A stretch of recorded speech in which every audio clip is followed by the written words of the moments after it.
કે તમે જીમની મેમ્બરશિપ 1 વર્ષની ના લો. ડેઇલી સ્ટાન્ડર્ડ રૂટીન આપણે વિચારીએ તો એ કેવું હોવું જોઈએ? એટલે હું એક જનરલ હેબિટ્સ જણાવી શકું કે આટલી હેબિટ્સ તો કોઈ પણ વ્યક્તિ અપનાવી જ જોઈએ. તમારો સુવાનો ટાઈમ ફિક્સ હોવો જોઈએ. કે એક્સરસાઇઝ એવું વિચારવામાં બહુ ડર લાગે. તમારી જે રૂટીન લાઈફ છે ને એની અંદર તમે એક્સરસાઇઝને ગોતી લો. પણ જે વ્યક્તિ ડિસાઈડ કરી લે છે કે ના મારે હેલ્થનું ધ્યાન રાખવું છે તો પણ એ રસ્તો તો કાઢી જ શકશે. જો તમારું ફૂડ તમે દવા તરીકે નહીં લો તો તમને ફ્યુચરમાં દવાને ફૂડ તરીકે લેવું પડશે. સ્ટ્રેસની ઓવરઓલ આપણા હેલ્થ ઉપર કેવી ઇમ્પેક્ટ પડતી હોય છે? મેક્સિમમ બીમારીઓ જે છે એ સ્ટ્રેસ એનું રૂટ કોઝ હોય. દુનિયાના સૌથી હેલ્ધી લોકો જાપાનમાં જ રહે છે. એની પાછળનું રિઝલ્ટ ત્યારે ત્યાં જઈને લાઈવ જ્યારે મેં લોકોની હેબિટ્સ જોઈ અને કલ્ચર જોયું, આઈ વોઝ સો ઇમ્પ્રેસ. અથવા એક કન્સેપ્ટ છે એના ઉપર બુક પણ લખાય છે, હારા હાચીગુ. એનો મતલબ થાય eat till you are 80% full. US totally Japanese કલ્ચરથી અગેન્સ્ટ મને ઓબ્ઝર્વ થયું. પુરુષ કહેવાય એ શેર નથી કરતો, એનું રીઝન બી કેવું છે? સોસાયટી જ છે. હું તો કહું છું કે એ સહી મર્દ કહેવાય જે ખરેખર રોવે છે. ડેઇલી રૂટીનમાં વોટર ઇન્ટેક કેટલો હોવો છે? તો આઈડિયલી એક એવરેજ વ્યક્તિ માટે 2.5 લીટર રેકમેન્ડેડ છે. કે બાળક ખાતો ના હોય સામે મોબાઈલ જ મૂકી દે છે. એક્ઝેક્ટલી. અને એ પેરેન્ટ્સે પોતે એજ્યુકેટ થવું પડે. પોપ્યુલર ડાયટ છે કે જેવું કે કીટો diet, vegan diet, intermediate fasting. તો આ જે ડાયટ છે એ દરેક બોડી માટે સુટેબલ હોય છે. વેઇટ લોસ માટે કેવું ડાયટ હોવું જોઈએ? How to stay away from junk food?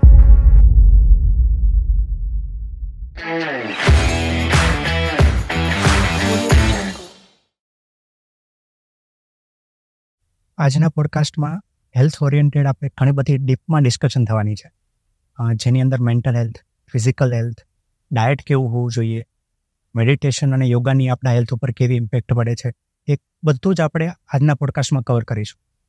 So Shivangi ma'am, welcome to spotlight. Thank you so much. કેમ છો?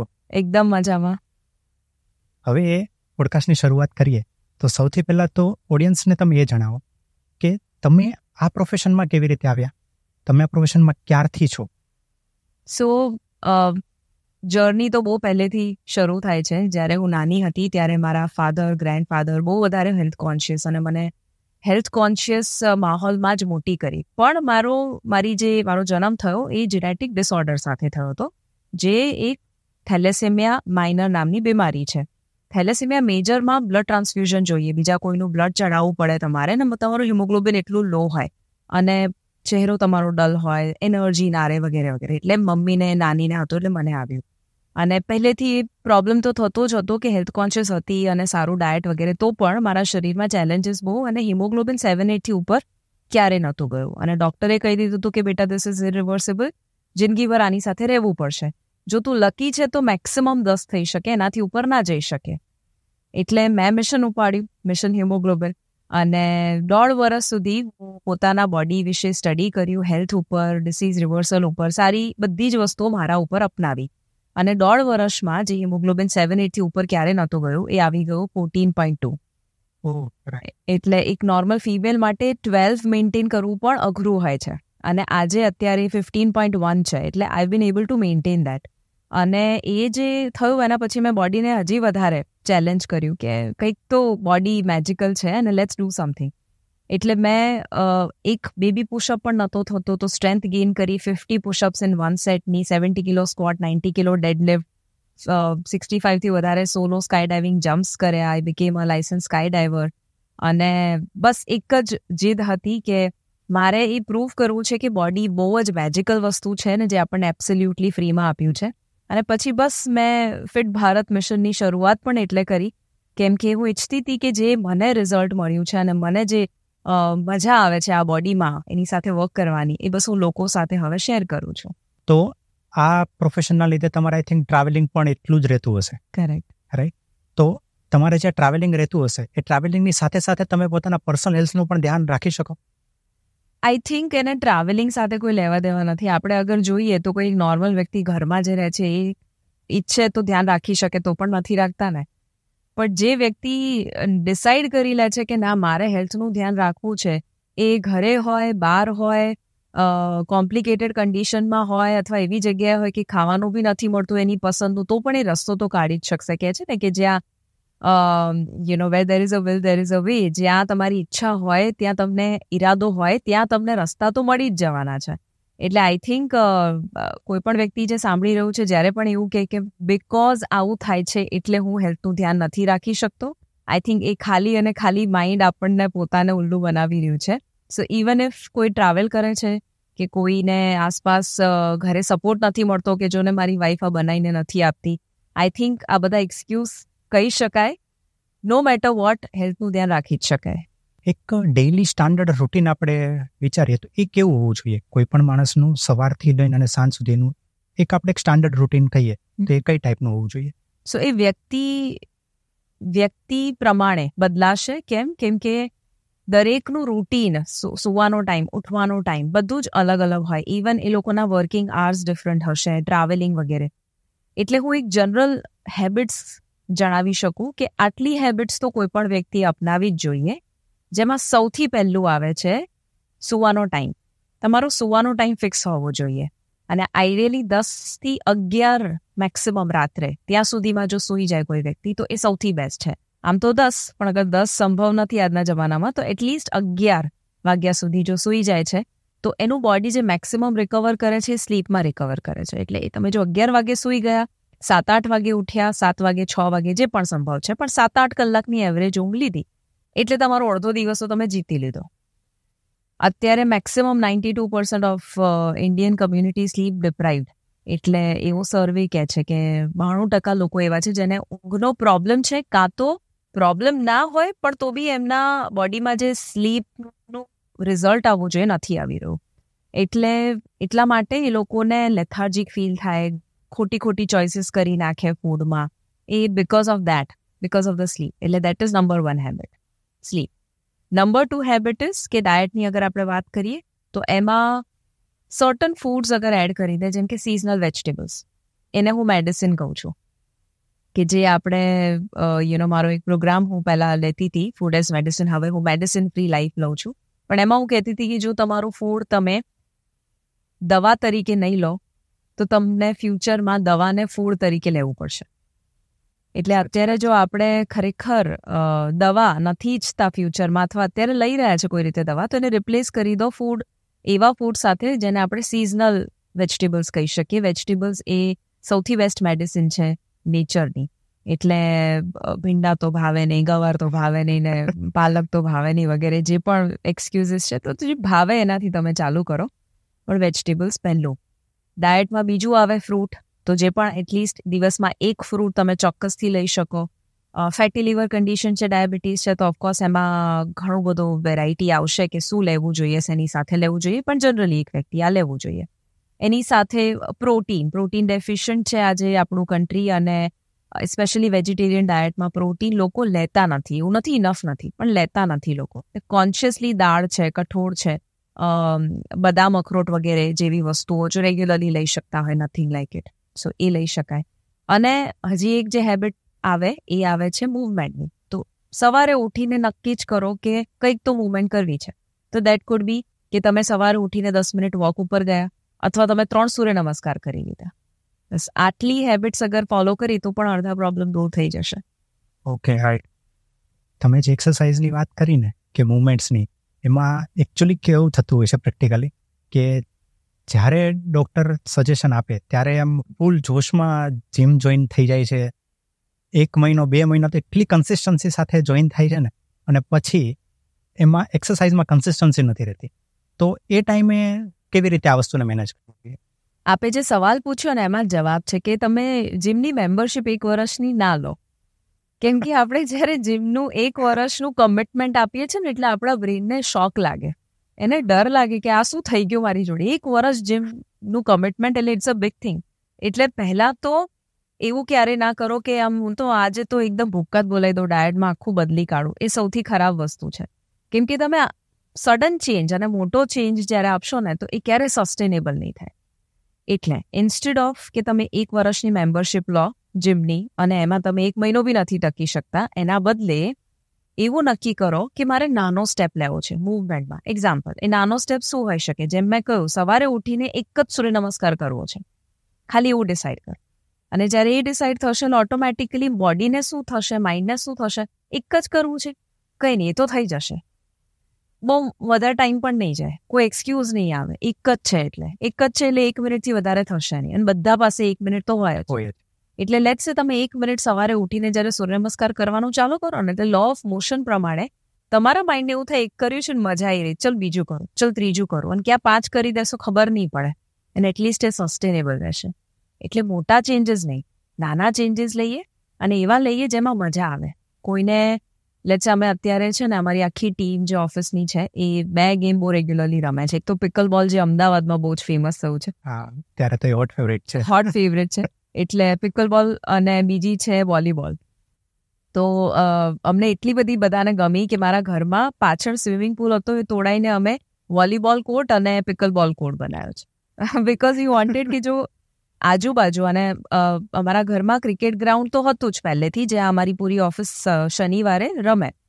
પણ અમને એ ખબર હતી કે જો એન્વાયરમેન્ટ એવું હશે ને જ્યાં રમવાનું, ગેમ્સ, સ્પોર્ટ્સ, ફિઝિકલ એક્ટિવિટી, એવો જો માહોલ મળી જશે ને, તો ઓટોમેટિકલી માઇન્ડને એવું થશે કે ચલ થોડું મૂવમેન્ટ કરી લો.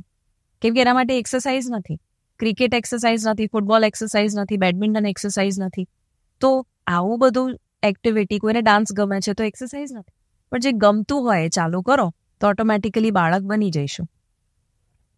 એમાં હું હંમેશા એક વસ્તુ કહેતી હોઉં છું કે જનરલી આપણે જોઈએ ને કે તો સ્પોર્ટ્સ કોણ રમે, તો કે નાના બાળકો જનરલી રમતા હોય.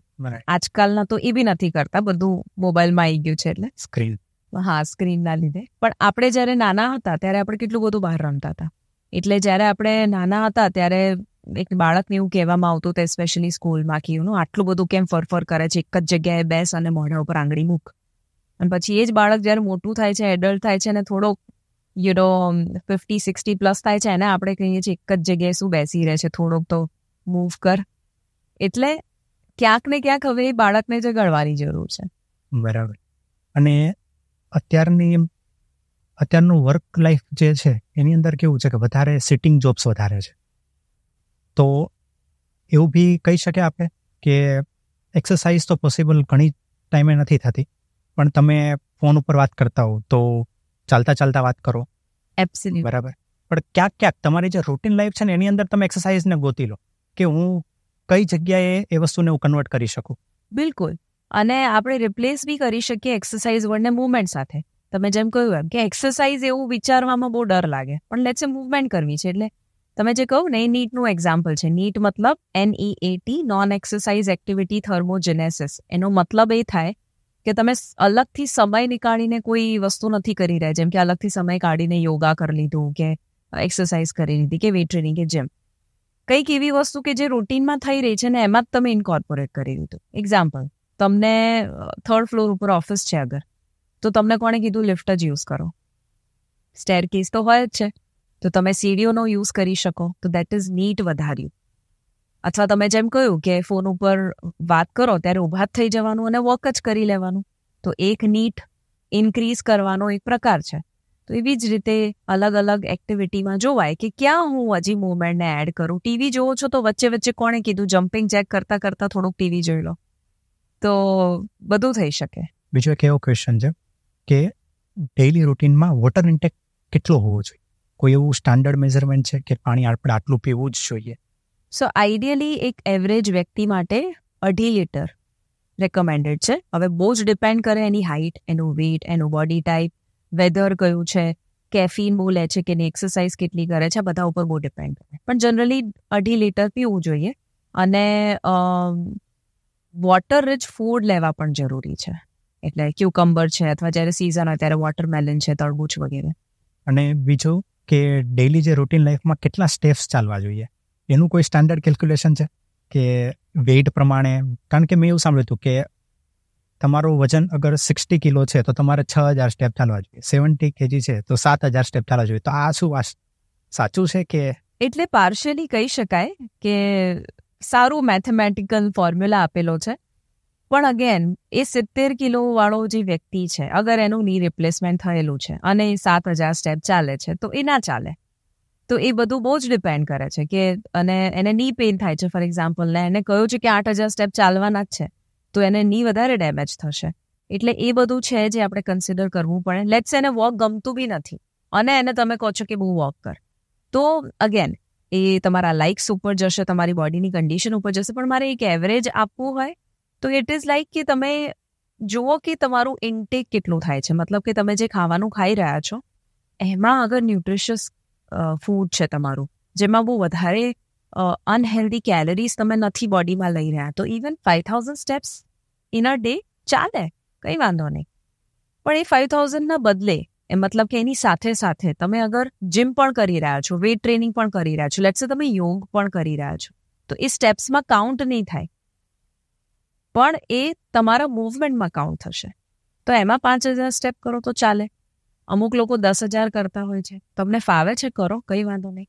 એટલે અકોર્ડિંગ ટુ મી તમારે તમારું લેવલ જોવાનું કે અત્યારે કેટલા થાય છે. પહેલાં તો એ જુઓ, 2000 થાય છે, ઓકે, તો ગોલ રાખો 3000નો, 3000 થાય છે, ગોલ રાખો 5000નો. પછી તમારે બોડીને જ પૂછો કે શું મને 10,000 સ્ટેપમાં મજા આવે છે, શું મને 8,000માં મજા આવે છે. સો એ તમારા બોડીની જ પોતાની સમજ છે જે તમને કહેશે. ઘણી બધી કન્ટ્રીઓની અંદર એકચ્યુઅલી લોકો ઘરેથી ચાલતા જવાનું પસંદ કરતા હોય છે, કે ઓફિસ જવું છે તો કે ચાલતા જઈએ, અથવા તો સાયકલ લઈને જઈએ. ત્યાં કાર ઇઝીલી અફોર્ડેબલ છે, પણ લોકો નથી પ્રિફર કરતા. આપણે એક એક્ઝામ્પલ લઈએ તો કે જાપાન, તો જેની અંદર આપણે એવું કહી શકીએ કે દુનિયાના સૌથી હેલ્ધી લોકો જાપાનમાં જ રહી છે.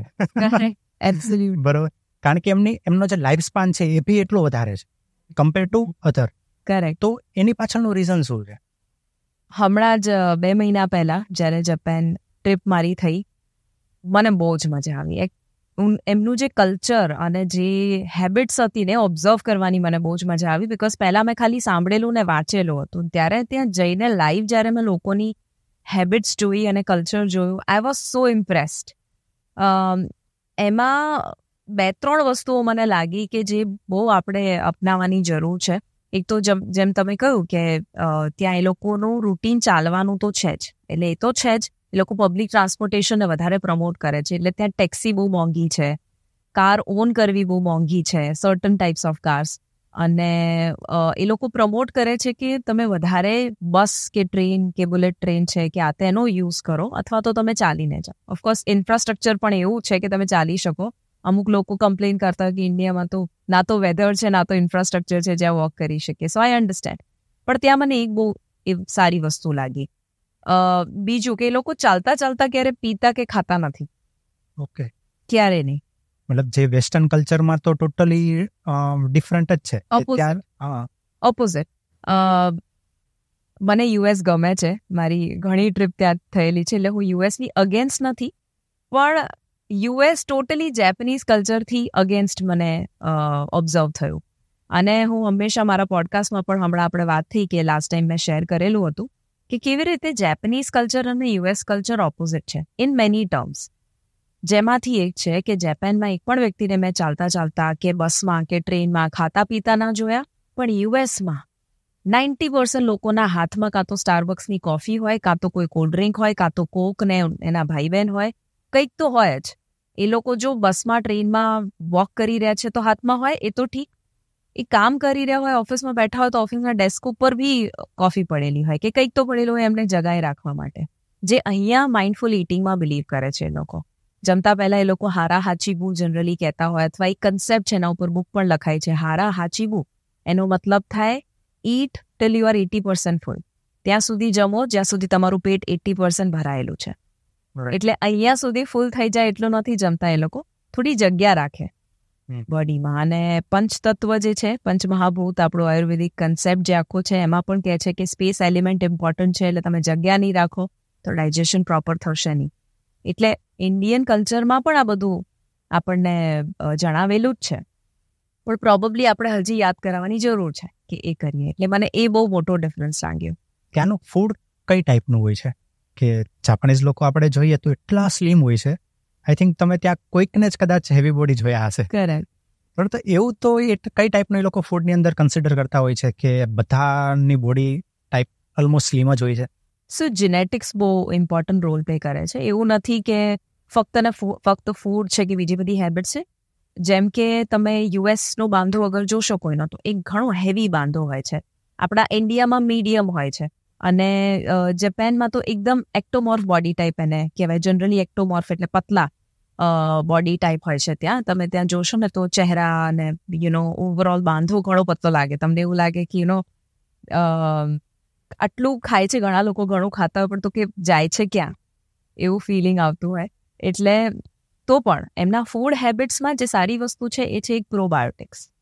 એ લોકોના મેજર મીન્સમાં પ્રોબાયોટિક્સ હોય છે. એ લોકોનું લોકલ જે પણ પ્રોબાયોટિક નાટો કરીને એને અલગ અલગ હોય છે ત્યાં, સોયાબીનથી બનેલું હોય એવા અમુક વસ્તુઓ છે જે લોકો લેતા હોય છે. પણ અગેન આપણે અહીંયા ઇન્ડિયન કલ્ચરમાં પણ જેમ કે અથાણું ઘરે બનેલું અથવા દહીં અથવા આથેલી વસ્તુઓ આપણે ખાતા હોઈએ જે પ્રોબાયોટિક, જેમ કે ગુજરાતી કલ્ચરમાં તો આપણે હાંડવો ને ઢોકળા ને આ બધું જે ખાતા હોય, ખમણ, આ બધું પણ ઈનો વગરનું, બેકિંગ સોડા વગરનું, આ બધું એબ્સોલ્યુટલી હેલ્ધી અને શ્યોરલી લઈ શકાય. અને તમે કહેશો કે આથો નહીં આવે તો પછી તમે મેથી દાણા યુઝ કરી શકો એને ફર્મેન્ટ કરવા માટે. એટલે બેઝિકલી આ બધી વસ્તુઓ આપણે ઇન્કોર્પોરેટ કરી શકીએ જે ત્યાંના લોકો કરે છે. બીજું કે ત્યાં એ લોકોના ડાયટમાં હોલ ફૂડ્સ વધારે હોય. મતલબ કે એક તો લિક્વિડ વધારે હોય છે, સૂપના ફોર્મમાં એ લોકો ઘણી વસ્તુઓ લેતા હોય. એટલે શું થાય, એમના હાથમાં છે ને એક હાથમાં સ્પૂન હોય, એક હાથમાં પેલું ચોપસ્ટિક્સ હોય. એટલે ચોપસ્ટિક્સથી જે પકડવાનું છે ખાય અને સ્પૂનથી એ લોકો લિક્વિડ. એટલે શું થાય, ઓવર ઇટ કરી જ ના શકો બિકોઝ લિક્વિડ જાય છે. એટલે દેટ્સ અ મેજર થિંગ. એટલે હું હંમેશા મારા ક્લાયન્ટ્સને પણ જ્યારે પણ મારા પાર્ટિસિપન્ટ્સ પ્રોગ્રામ્સમાં આવતા હોય એ લોકોને હું ઘણીવાર સૂપનું રેકમેન્ડેશન કરતી હોઉં અથવા લિક્વિડ કોઈ બી ફોર્મમાં, જેનાથી ઓવર ઇટિંગ અવોઇડ થઈ શકે. અને વેજીટેબલ્સ બહુ યુઝ કરે એ લોકો, બહુ જ બધા વેજીટેબલ્સ એ લોકો. અને અમે લોકો ઓકિનાવા ગયા હતા તો Okinawa blue zones, one of the blue zones કહેવાય છે. બ્લુ ઝોન્સ એટલે એકદમ 100+ લોકો, હેલ્ધી લોકો ત્યાં સૌથી વધારે છે. એવી અમુક જગ્યાઓ છે દુનિયામાં, એમાંથી એક ઓકિનાવા છે. ત્યાં પર્પલ યેમ, પર્પલ સ્વીટ પટેટો, આપણે જેમ શક્કરિયું કહીએ, પર્પલ કલરનું શક્કરિયું ત્યાંનું એક લોકલ ફૂડ છે. તો ત્યાં અમને સર્વ કરતા હતા હોટેલમાં. એની સ્મૂધી હોય કે અલગ અલગ પ્રમાણે અલગ અલગ સેલેડમાં કે આતે. એટલે આપણે પણ અહીંયાનું લોકલ ફૂડ ખાઈએ, સિઝનલ ફૂડ ખાઈએ, એટલે હેલ્ધી રહેવાય. ડાયટ જે છે એમ એકચ્યુઅલી બેલેન્સ ડાયટ હોવું જોઈએ, રાઈટ? કે જેની અંદર તમે કીધું કે પ્રોટીન બી આપણા મિલમાં આવી જવું જોઈએ, પ્રોબાયોટિક બી આવી જવું જોઈએ, રાઈટ? એ ટાઈપનું બેલેન્સ મિલ લઈએ તો એ રેગ્યુલર લેવા માટે બી એક સારું છે. એબ્સોલ્યુટલી 100%. અને એમાં ફાઈબર પણ ઇમ્પોર્ટન્ટ છે. ફાઈબર એટલે આપણે જ્યુસ જ્યારે પણ કોઈ પણ વસ્તુનો કાઢીએ, એક્ઝામ્પલ એપલનો, તો એક સાઈડથી જ્યુસ નીકળો, બીજી સાઈડથી જે કચરો આપણે કહીએ છીએ નીકળો, એકચ્યુઅલી એ ફાઈબર છે.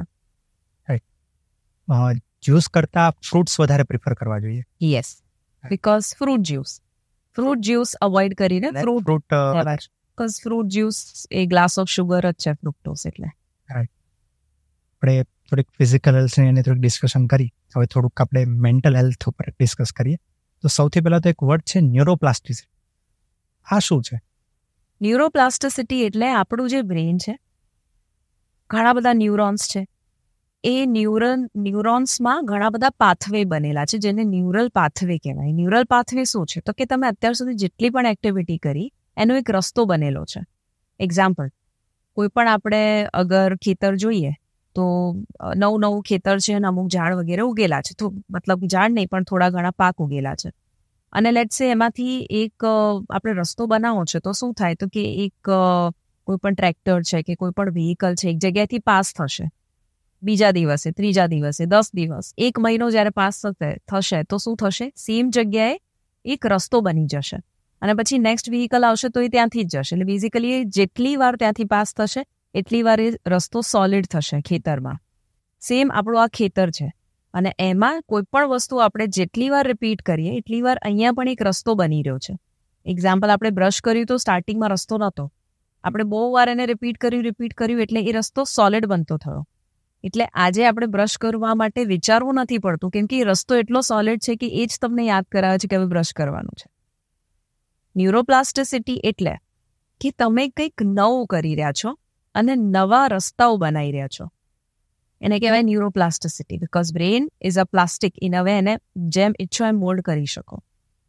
તમે નવી આદતો અપનાવવા માટે બ્રેનને અઘરું એટલે લાગે કેમ કે રસ્તો બન્યો નથી. નવો રસ્તો બનાવો હંમેશા અઘરો લાગે. ખેતર હોય ને બીજી જગ્યાએથી તમે રસ્તો બનાવો તો તમારે થોડોક તો મહેનત કરવી પડે, પણ એ મહેનત ક્યાં સુધી કરવી પડે? જ્યાં સુધી રસ્તો પાક્કો ના થઈ જાય. રસ્તો પાક્કો ક્યારે થાય? રિપીટેશનથી. એટલે એક્ઝામ્પલ છે કે ન્યુરોપ્લાસ્ટિસિટી આસાન ભાષામાં અગર એક્શન સ્ટેપ હું આપું તો દેટ ઇઝ કે તમે એવી વસ્તુઓ રેગ્યુલરલી કરો જે વસ્તુઓ તમે અત્યાર સુધી નથી કરી, અલગ રીતે કરો અથવા નવી કરો. એક્ઝામ્પલ સિમ્પલ, બ્રશ રાઈટ હેન્ડથી કરો છો તો લેફ્ટ હેન્ડથી ચાલુ કરો. તમે લેટ્સ સે અત્યાર સુધી ફેસ ઉપર ક્રીમ લગાવતા હતા રાઈટ હેન્ડથી, હવે લેફ્ટ હેન્ડથી લગાવો. તમે વાળ ધોતા હતા રાઈટ હેન્ડથી, હવે લેફ્ટ હેન્ડ. એટલે બેઝિકલી નાની નાની વસ્તુઓમાં બદલાવ લાવો. એ જેટલું વધારે નવી વસ્તુઓ ટ્રાય કરીશું એટલું વધારે આપણું બ્રેઇન શાર્પ થશે, ફોકસ વધશે, કોન્સન્ટ્રેશન વધશે, મેમરી પાવર વધશે અને ફ્યુચરમાં જે બ્રેઇન રિલેટેડ અને ન્યુરોલોજીકલ ડિસઓર્ડર્સ છે એ પ્રિવેન્ટ થશે. તો આના થ્રુ આપણે બ્રેઇનને ટ્રેન બી કરી શકીએ. યસ. બ્રેઇન ફૂડ્સ કઈ ટાઈપના હોય છે? Number 1 omega 3. ઓમેગા 3 એક ફેટી એસિડ છે, એસેન્શિયલ ફેટી એસિડ છે. એ બ્રેઇન શાર્પ કરવા માટે બહુ જરૂરી છે. એટલે એના એક્ઝામ્પલ અગર આપું તો વેજીટેરિયનમાં ચિયા સીડ્સ, ફ્લેક્સ સીડ્સ અને અખરોટ, પલાળેલી અખરોટ, વોલનટ, એ ઓમેગા 3ના રિચ સોર્સિસ છે. એટલે એ રેગ્યુલરલી જરૂરથી એડ કરવા જોઈએ.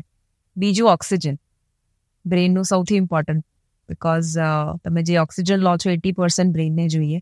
એટલે તમે જેટલું વધારે પ્રાણાયામ કરી શકો, ઓર સાથે સાથે તમે જ્યારે બેઠા પણ છો ત્યારે શું અત્યારે સાંભળતા જે ઓડિયન્સ સાંભળી રહી છે, શું ડીપ બ્રીધિંગ થયું છે, અત્યારે થઈ રહ્યું છે કે નહીં એ જુઓ. બિકોઝ આપણે શેલો બ્રીધિંગ કરીએ છીએ, ફક્ત ચેસ્ટ બ્રીધિંગ. તો બેલી બ્રીધિંગ થાય છે કે નહીં?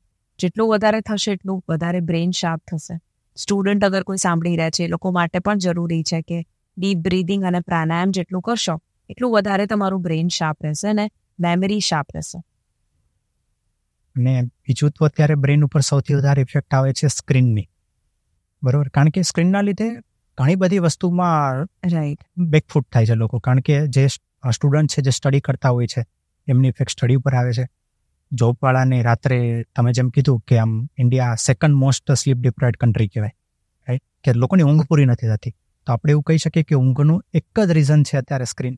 એબ્સોલ્યુટલી. એટલે વન ઓફ ધ રીઝન્સ કહી શકાય કે સ્ક્રીન ટાઈમ ઘણો વધી ગયો છે અને એના લીધે થઈને બહુ બધા ઇશ્યુઝ આવી ગયા છે. ઘણા લોકો તો ગાળો આપતા હોય સ્ક્રીનને ને મોબાઈલને ને ઇન્ટરનેટને, પણ એકચ્યુઅલી ઇટ્સ અ ટૂલ. એ કંઈ ખરાબ નથી, પણ આપણે હ્યુમન્સ એ છે ને એક માસ્ટરી મેળવી લીધી છે કે કેવી રીતે કોઈ વસ્તુને યુઝ ના કરવી પણ અબ્યુઝ કરવી. એટલે ઇન્ટરનેટ આપ્યું તો એટલું અબ્યુઝ કરી લીધું, એટલું બધું વાપરી લીધું કે હવે એ આપણો બોસ બની ગયો છે અને આપણો દુશ્મન બની ગયો છે. મોબાઈલ આપ્યો તો ખાલી ફોન પર વાત કરવા અને મેસેજ ઇમરજન્સીમાં કરો, તો મોબાઈલનો ઓવર યુઝ કરી દીધો છે. ગેમ બી એમાં રમીએ છે અને કોઈ પણ એક્ટિવિટી આજે ફોન કોઈના લઈ લો તમે હાથમાંથી એટલે એને એવું થાય કે હું પાંગડો થઈ ગયો, મારા હાથ કોઈએ લઈ લીધા એવું લાગે. એટલે આઈ થિંક એ બહુ મેજર પ્રોબ્લેમ છે.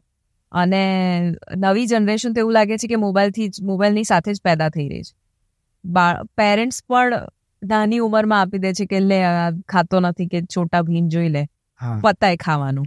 એકચ્યુઅલી એવું જ છે કે બાળક ખાતો ના હોય સામે મોબાઈલ જ મૂકી દે છે કે આ મોબાઈલ હશે તો જ જમશે, એવી એક ટેવ પાડી દીધી છે એને. એક્ઝેક્ટલી. અને એ પેરેન્ટ્સે પોતે એજ્યુકેટ થવું પડે કે તમે બાળકને નાની ઉંમરમાં અગર છોટા ભીમ ને કોઈ સ્ક્રીન બતાવીને ખાવાનું અગર આપી દીધું તો એની આદત એટલી સ્ટ્રોંગ થઈ જશે, ન્યુરલ પાથવે અગેન બની જશે કે મોટો થશે ને એટલે એને કાં તો ક્રિકેટ જોતા જોતા, કાં તો કંઈક શો જોતા જોતા, વેબ સિરીઝ જોતા જોતા કે કંઈક સ્ક્રીન જોઈશે એને. અધરવાઇઝ એને જમવામાં એવું થશે કે હું શું કરું જમતા જમતા. એટલે એ બહુ મોટો પ્રોબ્લેમ છે. અને સ્ક્રીનથી ઊંઘનો સંબંધ એટલા માટે છે કેમ કે આપણું જે બ્રેન છે કેવી રીતે કામ કરે અથવા ઊંઘ કેવી રીતે કામ કરે, તો એક સર્કેડિયન રિધમ ઉપર કામ કરતી હોય છે, દિવસ અને રાત, લાઇટ અને ડાર્કનેસ ઉપર. જ્યારે પણ અંધારું થાય એટલે મેલેટોનિન નામનું એક હોર્મોન પ્રોડ્યુસ થાય. પણ જ્યારે રાત્રે ડાર્કનેસ થવી જોઈએ અને મેલેટોનિન રિલીઝ થવું જોઈએ. મેલેટોનિન એ સ્લીપ હોર્મોન છે જેનાથી ઊંઘ આવે. પણ લેટ્સ સે તમે સ્ક્રીન જોવો છો રાત્રે, જ્યારે કે ડાર્કનેસ થવું જોઈએ અને સૂવું જોઈએ ત્યારે તમે સ્ક્રીન જોવો છો. એટલે જે સ્ક્રીનની લાઇટ છે ને એ બ્રેનને એવું લાગે અથવા રેટિનાથી બ્રેનને એવું મેસેજ જાય કે અત્યારે તો દિવસ છે, બિકોઝ એ આર્ટિફિશિયલ લાઇટ્સ છે. તો એ દિવસ છે એટલા માટે શું થાય કે મેલેટોનિનનું પ્રોડક્શન ઓછું થઈ જાય, કોર્ટિઝોલ વગેરે વગેરે પ્રોડક્શન વધી જાય અને એના લીધે થઈને ઊંઘ નથી આવતી. તો એના માટે થઈને તો અત્યારે પેલા બ્લુ લાઇટ બ્લોકર્સ આવે છે. તો એ સારું છે, એ બેટર છે, મતલબ યુઝ કરી શકાય ડેફિનેટલી, બટ એવું નથી કે ચલો ચશ્મા પહેરીને પછી હું સ્ક્રીન કરું ને. સ્ક્રીન તો તમને અસર કરવાની છે. કંઈક ઇમ્પોર્ટન્ટ વર્ક છે કે મેલ ચેક કરવા છે કે કંઈક ઇમ્પોર્ટન્ટ કામ છે તો તમે યુઝ કરી શકો, પણ બને ત્યાં સુધી રાતના ટાઈમમાં સ્ક્રીન અવોઇડ કરવી. એબ્સોલ્યુટ. એકચ્યુઅલી એવું થતું હોય છે કે જેમ તમે કીધું કે એક નવી આદત પાડવી જોઈએ. તો ફોર એક્ઝામ્પલ, હું દરરોજ રાત્રે 2 વાગે સૂવું છું, તો રાત્રે 10 વાગે એક સુવાની એક આદત પાડી કે આજથી રાત્રે 10 વાગે સૂવું છે. 10 વાગે સૂતો 11 વાગશે, 12 વાગશે, ઊંઘ જ નથી આવતી, એટલે હું શું કરીશ, ફોન હાથમાં લઈ લઈશ. આ એક મોસ્ટ કોમન પ્રોબ્લેમ છે કે ફોન હાથમાં લઈ લઈશ, પછી ફોન સ્ક્રોલ કરતા કરતા કરતા ક્યારે 3 વાગી જશે ને, એકચ્યુઅલી જે સુવાનો ટાઈમ હતો ને એ બી જતો રહ્યો. આવી રીતનું થતું હોય છે. યસ. પણ એના માટે શું કરવું જોઈએ, તો કે જે પહેલું ડિસાઈડ કર્યું ને કે 2 થી સીધું 10 મોટો જમ્પ છે. ઓકે. એટલે એ નહીં, તમારે પહેલા 15 જ મિનિટનો ગોલ રાખવાનો કે 10 મિનિટનો જ ગોલ રાખવાનો. એક્ઝામ્પલ છે કે તમે 2 વાગે સૂવો છો ને તો તમે 2:15 સૂવું છે એવું નક્કી કર્યું, ફક્ત 15 મિનિટ. અને એ બી નક્કી કરવાનું કે એ 2 કલાક પહેલા અથવા અડધો કલાક પહેલા હું શું કરીશ. એટલે રાધર દેન શું નહીં કરું એ ડિસાઈડ કરવાનું કે હું શું કરું. તો એક્ઝામ્પલ, મને ફિઝિકલ બુક વાંચવી ગમે છે, કિન્ડલમાંથી નહીં પણ ફિઝિકલ કોઈ બુક છે તો એ વાંચવી ગમે છે તો એ વાંચી શકાય. અથવા લેટ્સ સે વોક કરવું ગમે છે બહાર નેચરમાં, સ્લો વોક, તો એ કરી શકાય. કોઈ કામ સુધિંગ મ્યુઝિક સાંભળવું ગમે છે એ કરી શકાય. ડીપ બ્રીથિંગ કરી શકાય, મેડિટેશન કરી શકાય, વોર્મ શાવર લઈ શકાય. તો એવી વાઇન્ડિંગ ડાઉન એક્ટિવિટી બેઝિકલી જે આપણે કહીએ, જેમાં તમારું બ્રેઇન રિલેક્સ, તમારું માઇન્ડ રિલેક્સ થાય, જેમાં તમારા વિચારોની ફ્રીક્વન્સી ઓછી થાય, એવી કઈ એક્ટિવિટી તમે કરી શકો એ ઇન્કોર્પોરેટ કરાય. અને ઓટોમેટિકલી એક દિવસમાં ઊંઘ નહીં આવે, પણ એ થોડી ડિસિપ્લિન, અગેન નવો રસ્તો બનાવી રહ્યા છે એટલે તકલીફ પડશે, પણ 7 દિવસ સુધી કન્સિસ્ટન્ટલી એ કર્યું એટલે તમને 8મા દિવસથી ધીરે ધીરે આદત બનવાની ચાલુ થઈ જશે. કારણ કે એના લીધે એવું બી થતું હોય છે, રાત્રે ઊંઘ પૂરી ના થાય, સવારમાં તમારે જોબ પર જવાનું છે, કામે જવાનું છે, તો ત્યાં તમે પૂરું ફોકસ નથી આપી શકતા. તો એના લીધે તમારે બીજો વર્ક સ્ટ્રેસ ને એ બધું વધી જતું હોય. બિલકુલ બિલકુલ. અને પછી એક સ્પાઇરલ બને કે જેમાં તમે રાત્રે ઊંઘ્યા નથી એટલે સવારે મૂડ નથી, એટલે એનર્જી ઓછી છે, કામ પર ફોકસ ઓછું છે, કામ પર ફોકસ ઓછું છે એટલે પ્રોડક્ટિવિટી ઓછી હોવાના લીધે પાછો સ્ટ્રેસ આવે એટલે પાછું આપણને ચા, કોફી વગેરે લેવું પડે, એ લો એટલે પાછી રાત્રે ઊંઘ ના આવે. એટલે એ એટલું બધું ગોળ ગોળ ગોળ ચાલે રાખે અને આપણને થાય શું તકલીફ છે મારી લાઈફમાં. સાચી વાત છે. સ્ટ્રેસની ઓવરઓલ આપણા હેલ્થ ઉપર કેવી ઇમ્પેક્ટ પડતી હોય છે? આના માટે તો હું કદાચ 5 દિવસનો પ્રોગ્રામ લઈ શકું, પણ શોર્ટમાં અગર કહું તો અત્યારે 95% થી પણ વધારે બીમારીઓ સાયકોસોમેટિક છે, મતલબ કે સ્ટ્રેસ સાથે રિલેટેડ છે. જેટલી પણ ડૉક્ટરની વિઝિટ થતી હોય છે એમાંથી maximum, if not all, maximum બીમારીઓ જે છે એ સ્ટ્રેસ એનું રૂટ કોઝ હોય છે. ઓફકોર્સ ડાયટ, એક્સરસાઇઝ આ બધું ઇમ્પોર્ટન્ટ છે, બટ અગર મને પૂછો તો એનાથી ઘણું વધારે ઇમ્પોર્ટન્ટ સ્ટ્રેસ લેવલ ઓછું કરવું છે. હવે હું એમ નથી કહેતી કે સ્ટ્રેસ ના કરો, એ સંભવ જ નથી. આજે લાઈફ જ એવી છે કે સ્ટ્રેસ તો આવશે જ, પણ સ્ટ્રેસ આવી રહ્યો છે, તમારી થાળીમાં પીરસાઈ રહ્યો છે, થાળીને માંથી તમારે સ્ટ્રેસ કેટલો લેવો અને લેવો કે ના લેવો એ તો આપણા હાથમાં છે. તો કોઈ સ્ટ્રેસ આપતું નથી, આપણે સ્ટ્રેસ લેતા હોઈએ છીએ. તો એક્ઝામ્પલ, કોઈ વ્યક્તિ એવું કહે છે અરે એટલું કામ છે ને મને તો એટલો સ્ટ્રેસ છે, તો એને બદલીને એવું કેમ ના કહી શકે કે હું કેટલી આભારી છું ભગવાનની કે એમણે મને લાયક સમજી કે આટલું બધું કામ આપ. પછી ભલે ના થાય કામ કોઈ, ઇટ ઇઝ ઓકે. અને હંમેશા સ્ટ્રેસ કોઈ કામ કરવાનું નથી હોતું. સ્ટ્રેસ હંમેશા કામને જોવાનો હોય, કાં તો કોઈ કામ ના થયું એનો હોય. હંમેશા આજે મેં કહ્યું, જો સમજાયું તો સ્ટ્રેસ નહીં આવે. અત્યારે હું તમારી સાથે વાત કરી રહી છું, અત્યારે જો હું યાદ કરું ને કે આના પછી મારે આ કરવાનું છે, પછી આ મીટિંગ છે, પછી આ કોચિંગ લેવાનું, પછી મારો પાછો પ્રોગ્રામ બી છે, અચાનક પીપીટી બી બનાવવાનું છે, સ્ટ્રેસ એમાંથી આવે. પણ if I am enjoying right now the conversation, અગર હું અત્યારે જ પ્રેઝન્ટ છું તો અત્યારે ક્યાં કોઈ સ્ટ્રેસ આવવાનો. અને આ મેં મારા હસબન્ડથી શીખ્યું, જે મારા ગુરુ છે, સૌથી મોટા મારા ગુરુ છે, અને એમને મારા કૃષ્ણ માનું છું, હું એમની અર્જુન છું. સ્નેહ દેસાઈ, જે લાઈફ એન્ડ બિઝનેસ કોચ છે અને 27 વર્ષ પ્લસથી એ લોકોને ટ્રેનિંગ આપી રહ્યા છે, કોચિંગ આપી રહ્યા છે. એટલે હું પણ એમની સ્ટુડન્ટ છું, પછી એમની વાઈફ છું. તો એમણે મને આ શીખવાડ્યું. I was a stressful person, મતલબ હું બહુ વધારે સ્ટ્રેસ લેતી હતી કામનો. એમણે મને શીખવાડ્યું કે વિચારવાથી સ્ટ્રેસ આવે, કરવાથી સ્ટ્રેસ ના આવે. તો વિચારવાનું જ નહીં, કામ વિશે વિચારવાનું જ નહીં, સામે જે પડ્યું છે એમાં બધું જ પેપર ઉપર લઈ લેવાનું. મારી પાસે આખી ડાયરી છે ટુ ડુ લિસ્ટની, તો મારા આખા દિવસમાં શું કરવાનું છે એ લિસ્ટ હોય એ હું લખી દઉં અને બસ પછી સ્ટ્રેસ ત્યાં આપી દીધો મેં. હવે જ્યારે જે કામ કરવાનું હોય એની પર ફોકસ હોય અને એન્જોય ધ ટાસ્ક. એટલે I think stress number 1 reason કહી શકાય. અને એને દૂર કરવાનો રસ્તો શું છે તો કે અવેર થવું, મેડિટેશન હોઈ શકે, પ્રાણાયામ હોઈ શકે, અને એક એટીટ્યુડ રાખવો પોઝિટિવ કે જેમાં તમને લાઈફની સારી વસ્તુ ઉપર ફોકસ જતો હોય. કારણ કે સ્ટ્રેસ હોય ત્યારે તમે જો એ વસ્તુ તમે ફ્રેન્ડ સાથે શેર કરો, ફેમિલી સાથે શેર કરો, નો ડાઉટ વર્કનું જે વર્ક રિલેટેડ હોય એ તમે કોઈ સાથે શેર નથી કરી શકવાના, પણ કોઈક પર્સનલ ઇસ્યુ છે તો એ તમે શેર કરો. શેર કરવાથી બી સ્ટ્રેસ 100% ઘણો ઓછો થતો હોય. બિલકુલ બિલકુલ. આજે હાર્ટ અટેક જે લોકોને આવે છે તમે જોશો વધારે મેલને આવે કે ફિમેલને? મોસ્ટલી તો મેલને જ આવતો હોય. Yes yes. હવે એકચ્યુઅલી સાયકોસોમેટિક રીઝન એવું કહે છે કે મેલને એટલા માટે વધારે હાર્ટ અટેક આવે છે. ઓફકોર્સ બહુ બધા રીઝન એના, inflammation is the top reason, insulin resistance પણ ત્યાં પ્લે કરતું હોય, બધું ઘણું બધું છે. બાયોલોજીકલી સાયન્ટિફિકલી જોઈશું તો ઘણા રીઝન છે, પણ અગર મેટાફિઝિકલ રીઝન જોઈએ ને તો એ છે કે જે મેલ છે ને એ લોકો હંમેશા એક્સપ્રેસ કરવામાં બિલીવ નથી કરતા. પોતાના દુઃખ પોતાની અંદર જ રાખે ને ઘરમાં એવું જ બતાડે બધું ઓકે છે, અરે આઈ એમ અ સુપરમેન એવું બતાડે. અને ઇન્ટેન્શન સારો હોય, એ પુરુષનો ઇન્ટેન્શન સારો હોય કે હું મારા ફેમિલીને દુઃખ નથી આપવા માંગતો અથવા એ સ્ટ્રેસ નથી આપવા માંગતો, અને બધું અંદર ને અંદર જ રાખે. અને પ્લસ એણે એના બાળપણમાં કોલેજમાં વગેરેમાં સાંભળેલું છે કે મર્દ કો દર્દ નહીં હોતા, અને આ સાંભળેલું હોય આ એકદમ બકવાસ વાત છે કે મર્દ કો દર્દ નહીં હોતા. આઈ થિંક અગર કોઈ રોવે ને તો એને પણ કે શું છોકરી છે રોવે છે. રાઈટ. તો આ બધું ખોટી બિલીફ આપણે રાખેલી છે. હું તો કહું છું કે એ સહી મર્દ કહેવાય જે ખરેખર રોવે છે, ખરેખર એક્સપ્રેસ કરે છે. એટલે એ ફીલ કે હાર્ટ અટેકમાં જે મેલ્સ છે બસ એ લોકો એટલું જ ધ્યાન રાખવું જોઈએ કે હાર્ટ અટેકને પ્રિવેન્ટ કરવો હોય ને તો આજથી જ એક્સપ્રેસ કરવાનું ચાલુ કરી દો. નહીં તો શું થશે કે આપણે ના તો એક્સપ્રેસ કરી શકીએ છીએ અને એના લીધે થઈને રાત્રે પેલા 2 ગ્લાસ લેવા પડે છે. અને આપણે બધાને ખબર છે કે ગુજરાત ડ્રાય સ્ટેટ હોવા છતાં કેટલું બધું કન્ઝ્યુમ થતું હોય છે આલ્કોહોલ, અને એની એક વજહ એ પણ છે કે આપણે એક્સપ્રેસ નથી કરતા. એટલે જે સ્ટ્રેસ છે અંદર ને અંદર રાખીએ છીએ ને એ સ્ટ્રેસ રિલીઝ કરવા માટે આપણે લઈ લેવું પડે છે. અને એ લઈ લઈએ એટલે આપણને એ વખત એવું લાગે કે મારો બધો સ્ટ્રેસ જતો રહ્યો, પણ એ સ્ટ્રેસ જતો નથી રહ્યો. તમે એનાથી ઉપર ટેમ્પરરી ઉઠી ગયા એવું લાગે છે, પાછું બીજા દિવસે હજી વધારે સ્ટ્રેસ આવે ને આલ્કોહોલનો જે ફિઝિકલ સ્ટ્રેસ પડ્યો એ પાછો અલગ. રાઈટ. એના કારણે ઘરમાં બીજા બધા ઇસ્યુ થવાના શરૂ થઈ જાય. 100%. એકચ્યુઅલી જે પુરુષ કહેવાય એ શેર નથી કરતો એનું રીઝન બી કેવું છે કે સોસાયટી જ છે, કે સોસાયટીએ એક કહેવાય ને કે એક માર્ક સેટ કરી દીધો છે કે આનાથી નીચે તો તું જઈ જ નહીં શકે. બિલકુલ.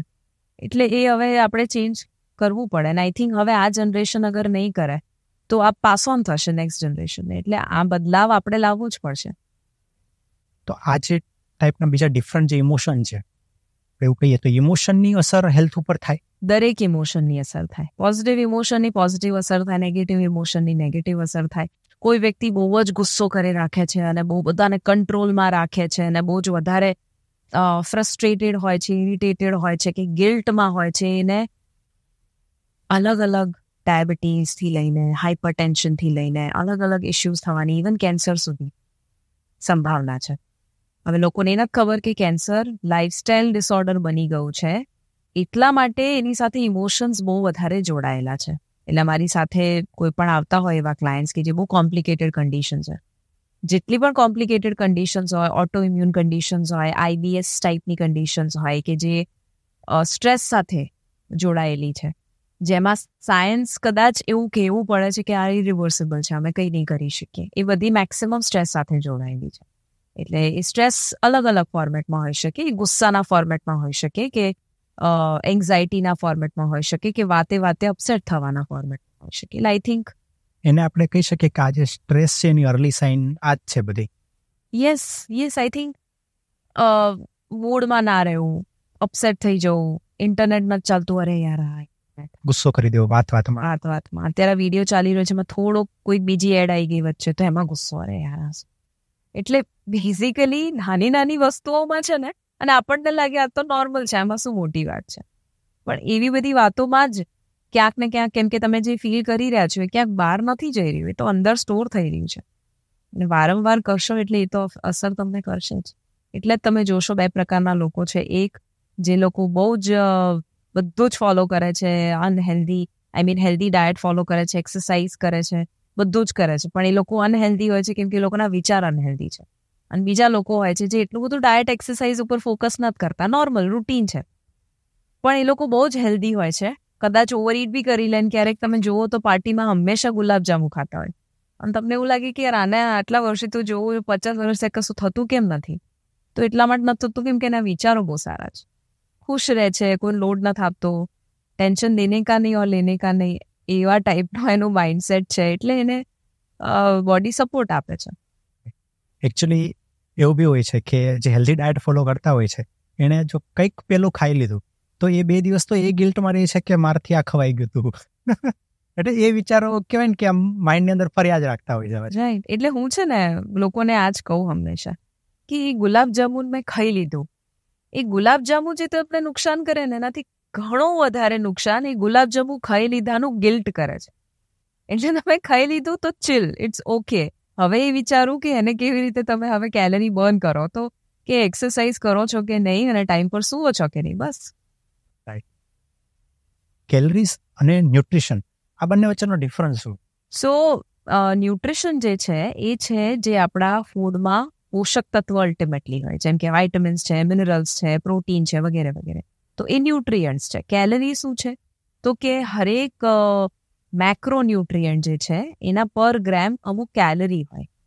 તો એ કેલરી જે છે એ ગુડ કેલરીઝ પણ હોઈ શકે ને બેડ કેલરીઝ પણ હોઈ શકે. એક્ઝામ્પલ કે તમે જ્યારે એક લેઝનું પેકેટ આવે ચિપ્સનું, તો એ નોર્મલ જે પેકેટ આવતું હોય છે 546 કેલરીઝ જેટલું એમાં હોય, 546 કેલરીની આજુબાજુ હોય. પણ એ ખાવાથી તમને આ 500 કેલરી એટલે એક ટાઈમનું મીલ કહેવાય. મતલબ એક લંચ કે ડિનર લો ને એની કેલરી 500ની આજુબાજુ હોય, એટલી ખાલી આ વેફરમાં હોય છે. તો શું એ વેફર ખાઈને તમને એવું લાગે છે કે બસ હવે તમારું બહુ પેટ ભરાઈ ગયું, હવે હું કંઈ નહીં? એ તો બિલકુલ પેટ નથી ભરાતું, આપણને એવું લાગે છે હજી વાર કંઈક ખાવું પડશે. તો એ કહેવાય એમ્પ્ટી કેલરી. મતલબ કેલરી બહુ છે પણ ન્યુટ્રિશન નથી. જેને આપણે બેડ કેલરીઝમાં કન્સિડર બેડ કેલરી, તો એમાં ન્યુટ્રિશન નથી. સામે તમે એપલ ખાઓ છો તો એક જ એપલ, એમાંથી તમારું પેટ ભરાઈ જાય, અરાઉન્ડ 98 કેલરીઝ આવે એક એપલનું. તો તમે એ જ્યારે ખાઓ તો તમને એવું લાગે કે અરે મારું 1 કલાક સુધી તો અડધો કલાક મને સારું લાગશે, પેટ ભરાયેલું રહેશે. કેમ? કેલરી છે પણ સાથે ન્યુટ્રિશન છે. ઓકે. બીજું એક તમારા વિચાર એ બાબતે જાણવા હતા કે જે પોપ્યુલર ડાયટ છે કે જેવું કે કીટો diet, vegan diet, intermediate fasting, તો આ જે ડાયટ છે એ દરેક બોડી માટે સુટેબલ હોય છે? કારણ કે લોકો કેવું કરતા હોય છે કે યુટ્યુબ પર જોઈ લીધું કે કીટો ડાયટ, કારણ કે ડાયટના ટ્રેન્ડ હોય છે કે આ 5 વર્ષ તો કીટો ડાયટ, તો કે કીટો ડાયટ જોઈ લીધું, ઓકે કાલથી આ ફોલો કરવાનું શરૂ કરી દઈએ. તો એ દરેક બોડી માટે સુટેબલ હોય છે કે બોડી વાઇઝ ડિફરન્ટ હોય? હંમેશા બોડી વાઇઝ ડિફરન્ટ. દરેક બોડી યુનિક છે. જે મારા માટે વર્ક કરે એ બીજા કોઈ માટે ના પણ કરે. જેમ કે મને કદાચ અગર સ્મોલ સાઇઝ ટી શર્ટ થાય છે, કોઈ વ્યક્તિ જોવે આ ટી શર્ટ મસ્ત લાગે છે, મને બી ખરીદવું, તો એ કંઈ સ્મોલ સાઇઝ થોડી લેશે. એને લાર્જ સાઇઝ જોઈએ છે તો એ લાર્જ સાઇઝ લેશે, કોઈને મીડિયમ સાઇઝ જોઈએ છે, કોઈને કદાચ યલો કલર સારો લાગશે, કોઈને બ્લેક કલર સારો લાગશે, કોઈને વ્હાઇટ સારો લાગશે. તો એ તો તમારું જેનેટિક મેકઅપ અને બોડી અને બધું ડિફરન્ટ છે, એટલા માટે બધાને ડિફરન્ટ જોઈશે. સિમિલરલી કીટો ડાયટ એસ્પેશિયલી એકચ્યુઅલી એ લોકો માટે વધારે સારું હોય જેને ન્યુરોલોજિકલ કન્ડિશન કોઈ હોય સ્પેસિફિક, એ લોકો માટે ઘણું સારું વર્ક કરે.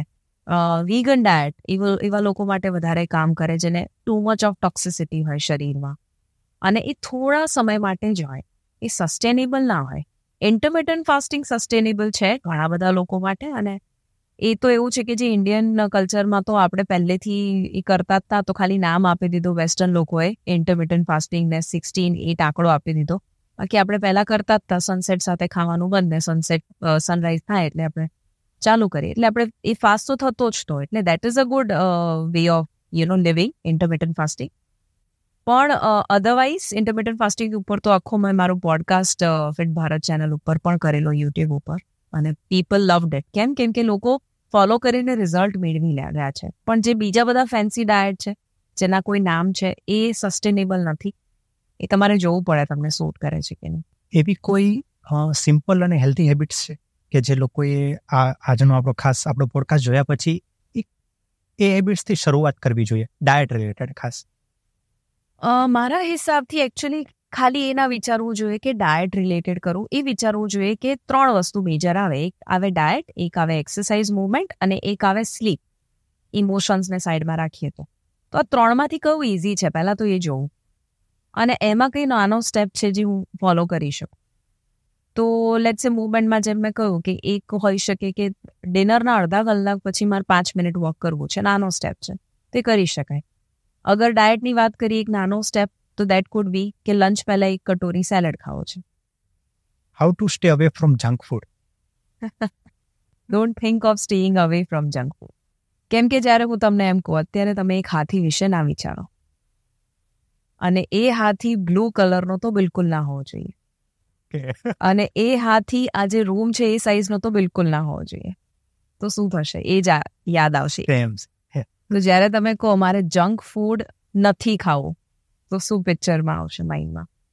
એટલે બેઝિકલી કોઈએ પણ એ ના વિચારવું જોઈએ કે કેવી રીતે હું ના ખાઉં, આ બંધ કરી દઉં, આ આદત છોડી દેવી છે, ચા છોડી દેવું છે, એ નહીં વિચારવાનું. તમે એ વિચારો કે શું એડ કરવું છે. તો કે 10 મિનિટનું વોક એડ કરવું છે, એક સૂર્ય નમસ્કાર એડ કરવો છે, સેલેડ એડ કરવો છે, એક ટાઈમનો ફ્રૂટ એડ કરવો છે, 5 બદામ 2 અખરોટ એડ કરવી છે. Something like that. Something you want to add, not something that you want to avoid. બરાબર. બીજું કે બી છે કે ત્યારના કામના લીધે લોકો જમવાની સ્પીડ 3 ગણી 4 ગણી થઈ ગઈ છે. કે આમ જોવા જઈએ કે ફૂલ મીલ તમારે જમતા 20 મિનિટ થતી હોય, આજકાલ 5 મિનિટમાં તો જમીન ઊભા થઈ જાય છે. તો શું આ એક ખોટો રસ્તો છે? એમ બિલકુલ. જેટલું ફાસ્ટ ખાશો એટલું વધારે ડાયજેશન કોમ્પ્રોમાઇઝ થશે, એટલે બગડશે. એટલે આઈડિયલી લાંબા સમય સુધી ખાવું, બેસીને આરામથી ચાવીને ખાવું. દેર ઇઝ અ રીઝન કેમ આટલા બધા દાંત આપ્યા છે, તો યુઝ કરવો જોઈએ. ઓકે, એટલે જે પૂર્વજો જે આપણે કહેતા હોય છે કે 32 વાર ગણીને ચાવીને ખા. એટલે હું નહીં કહું કે 32 વાર ચાવવું જોઈએ, કેમ કે કેળું છે ફોર એક્ઝામ્પલ, તો એને 10 વાર ચાવો તો ચાલે. પછી નાન જેવી વસ્તુ ખાવ છો તેનો 32 વાર બી નહીં ચાલે, વધારે કરવું પડશે. એટલે લિક્વિડ બને ત્યાં સુધી. રાઈટ. બીજું કે ખાસ કરીને એક સૌથી મોટો જે ઇસ્યુ છે એની વાત કરીએ આપણે, વેઇટ લોસ. વેઇટ લોસ માટે કેવું ડાયટ હોવું જોઈએ, અને વેઇટ લોસમાં બીજું શું ફોલો કરવું જોઈએ? સો વેઇટ લોસ માટે સૌથી પહેલાં તો કોઈ ડાયટ ફોલો ના કરો, પણ નાની નાની અગેન હેબિટ્સમાં ચેન્જ લાવો. તમે એ જુઓ કે કેટલું વધારે રિફાઇન્ડ વસ્તુઓ ખાઈ રહ્યા છો. મતલબ કે પેકેટવાળી હોઈ શકે, કે મેંદો છે, મેંદોથી બનેલી વસ્તુઓ છે, બિસ્કિટ ભલે માસૂમ લાગે પણ ખાખરો ને ખારી ને ટોસ્ટ ને એ લોકોને મમરા ને આ બધું લાગતું હોય કે આ તો કેટલી નિર્દોષ વસ્તુ છે. અમુક વસ્તુ એવી બી હશે કે જેમાં બહુ કેલરી નહીં હોય, પણ એમાં કોઈ ન્યુટ્રિશન બી નથી ને. એટલે એ બધી વસ્તુઓ છોડીને કેવી રીતે તમે હોલ ફૂડ તરફ જઈ શકો, જેમાં ન્યુટ્રિશન વધારે હોય, ફ્રૂટ્સ, વેજીટેબલ્સ, દાળ, કઠોળ અને બદામ અખરોટ જેવી વસ્તુઓ. તો એ તમે વિચારો કેવી રીતે વધારે એડ થઈ શકે. રાઈટ. એકચ્યુઅલી 6 મહિના પહેલાં મારી વાત કરું તો મને એક ગોલ બ્લેડર સ્ટોન ડિટેક્ટ થયો. તો ત્યારથી 6-7 મહિનાથી મેં એક ટેવ પાડી દીધી છે કે કોઈ પણ વસ્તુ જો બેક કરીને અને કે ઓકે આની અંદર refine wheat floor, palm oil, જો આ 2 વસ્તુ દેખાઈ જાય ને એટલે એ વસ્તુ પેકેજ ત્યાં નીચે જ મૂકી દેવાનું. પરફેક્ટ. કારણ કે આપણે આમ ઘણી વાર કહેતા હોય છે કે ઇન્જેક્શન આપવાનું હોય તો કે લો ફીલ થાય છે, એક કામ કરો બિસ્કિટનું પેકેટ લઈને ખાય. પણ બિસ્કિટ છેલ્લે શું છે, એ ઓઇલ અને મેંદાનું મિક્સચર જ છે. કરેક્ટ. અને એમાં હજી એક વસ્તુ શુગર. એટલે કોઈ પણ પેકેજ ફૂડ જોવો એમાં 3 સૌથી ડેન્જરસ વસ્તુઓ હોય: મેંદો, એડિબલ વેજીટેબલ ઓઇલ કે હાઇડ્રોજનેટેડ વેજીટેબલ ઓઇલ કે આ ટાઈપની વસ્તુઓ જે એકદમ ઇન્ફ્લેમેટરી હોય, અને ત્રીજું sugar, wrong form of sugar અથવા અનહેલ્ધી ફોર્મ ઓફ શુગર. અને આ 3 એડિક્ટિવ છે જ્યારે ભેગા થઈ જાય, એટલે તમને વારંવાર ઈચ્છા થાય જ કે હું ખાઉં. ઓકે, હવે જે લોકોએ શુગરને કટ આઉટ કરી હોય, એમને શુગર ક્રેવિંગ્સ થાય, તો એમાં કોઈ અલ્ટરનેટ ઓપ્શન છે કે શુગર ક્રેવિંગનું રૂટ કોઝ છે પ્રોટીન ડેફિશિયન્સી. બહુ બધા રીઝન છે, પણ એમાંથી એક મેજર પ્રોટીન ડેફિશિયન્સી. તમે જુઓ, તમને જનરલી શુગર ક્રેવિંગ રાત્રે થશે, ખાસ કરીને ડિનર પછી. કેમ કે એક તો તમારા ડિનરમાં પ્રોટીન, જનરલી ગુજરાતીઓના ડિનરમાં પ્રોટીનની કમી હોય. કેમ કે સાંજે શું ખાય તો કે ઢોકળા ખાય, ખીચડી ઇઝ ગુડ, પણ અગેન ખીચડીમાં રાઈસ વધારે ને ચોખા ઓછા હોય, અથવા એ લોકો લેટ્સ સે હાંડવો કે એ ટાઈપની વસ્તુઓ ખાતા હોય, પાણીપુરી બનાવી દીધી હોય, ચાટ બનાવી દીધા હોય, પેલા રગડા પેટીસ બનાવી દીધા હોય, આવું બધું બનાવે જે કાર્બ્સ રિચ વધારે હોય. એટલે શું થાય, ભૂખ જલ્દી લાગે અને વધારે ખાવું પડે અને તમને શુગરનું ક્રેવિંગ થાય. શુગરનું ક્રેવિંગ થાય છે એનો મતલબ આખા દિવસમાં પ્રોટીન ઓછું ગયું. જે દિવસે ઇનફ પ્રોટીન લેશો ને એ દિવસે તમને ક્યારે ક્રેવિંગ નહીં થાય. ટાઈમ લાગશે, એવું નથી કે એક દિવસ પ્રોટીન લઈ લીધું ને તમને અચાનક બોડી આમ મસ્ત થઈ ગયું, નહીં થાય. પણ ધીરે ધીરે પ્રોટીન ઇનફ લેશો તો ઓટોમેટિકલી તમારું શુગર ક્રેવિંગ જશે. આપણે એમ કહીએ કે એક ફૂલ મીલ જે આપણું હોય એની અંદર કઈ કઈ વસ્તુ હોવી જોઈએ કે જે આપણા ડાયટને એકદમ બેલેન્સ કરે. ફોર એક્ઝામ્પલ કે પ્રોટીન હોવું જોઈએ, ફાઈબર હોવું જોઈએ. તો એક as a vegetarian point of વ્યૂથી વાત કરીએ તો એવી કઈ વસ્તુ જે આપણા ઘરે ઇઝીલી અવેલેબલ છે અને જે આપણે ફૂલ મીલ ડાયટ આપણું બનાવી શકીએ? સો ફાઈબર, પછી પ્રોટીન, અને પછી કોઈ પણ એવા કાર્બ્સ કે જે હેલ્ધી કાર્બ્સ છે.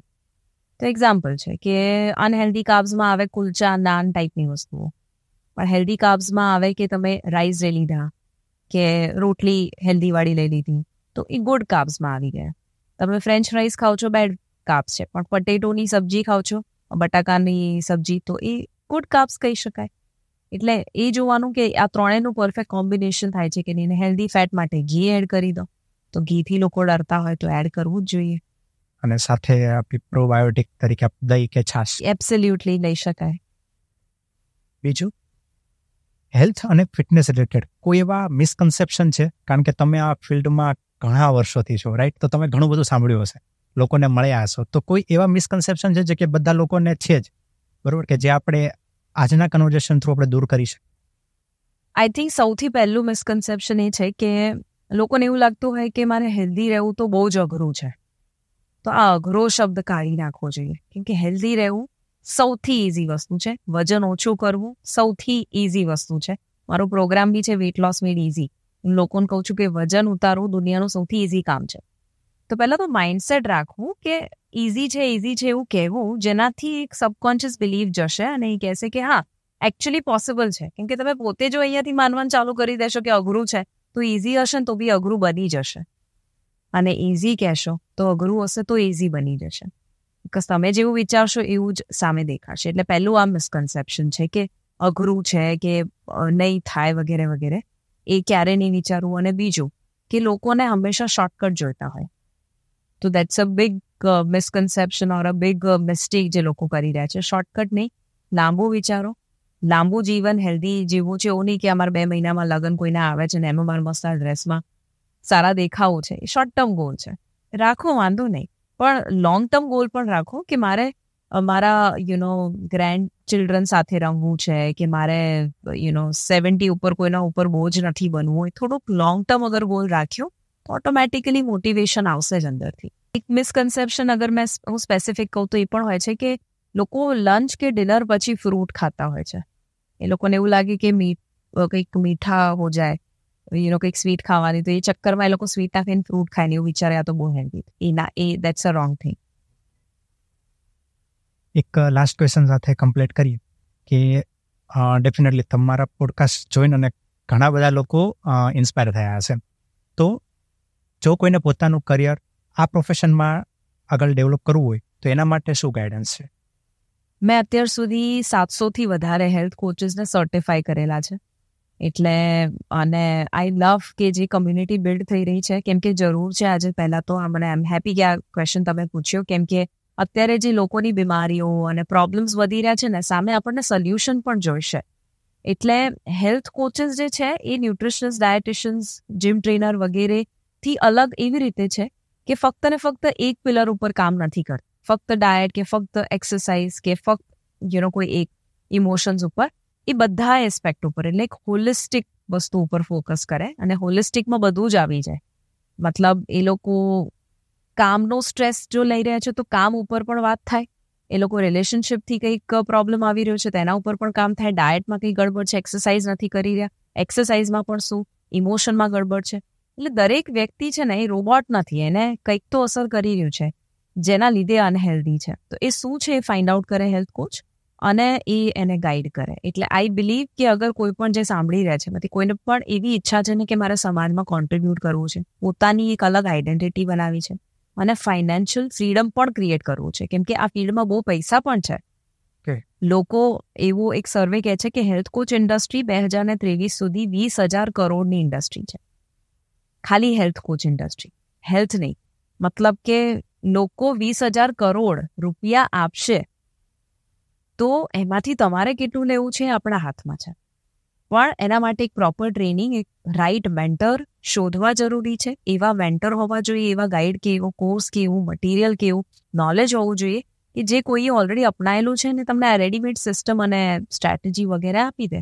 ઓટોમેટિકલી તમને એક રસ્તો મળશે કે શું કયા રસ્તે ચાલવું અને મારે હેલ્થ કોચ બનવું. જે મારા આજે coaches, I feel proud of them, જે લોકો કામ કરી રહ્યા છે ને એવરી ડે જ્યારે મને મેસેજીસ આવતા હોય મારા કોચિસના કે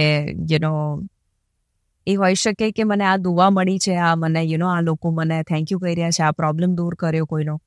અને એ પણ હોઈ શકે કે હું હાઉસવાઈફ થઈને મારી લાઈફમાં ₹1 નહોતો કમાયો અને અત્યારે હું પર મંથ 1,50,000, 2 લાખ, 5 લાખ કમાઈ રહી છું. એટલે એ ખુશી અલગ લેવલની છે. Thank you so much.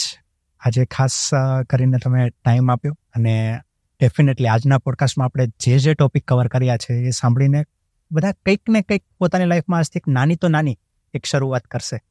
Thank you so much સાગરભાઈ, બહુ જ મજા આવી અને hopefully will see you very soon. Thank you so much.